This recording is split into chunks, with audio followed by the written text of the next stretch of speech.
One of the most far-reaching results of the European encounter with the New World was unintentional. The exchange of a variety of plants, animals, and microorganisms. We refer to this phenomenon as the Columbian Exchange. In this exchange, the European contributions were mostly animals, and the American contributions were mostly plants. Some of the weeds and endemic diseases were clearly harmful, but many exchanges were mutually beneficial. As the wild game in North America was depleted by overhunting, the eastern woodland Indians adopted European cows and pigs.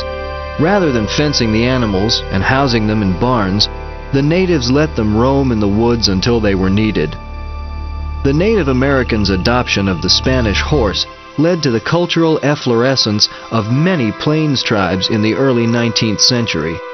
Mounted plainsmen could now surround and outmaneuver large buffalo herds, move larger buffalo skin teepees on horse-drawn travois, and make lightning-fast raids on enemy villages.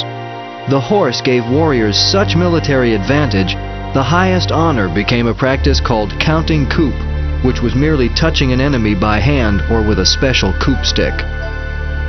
American corn, potatoes, and tomatoes transformed the world's eating habits.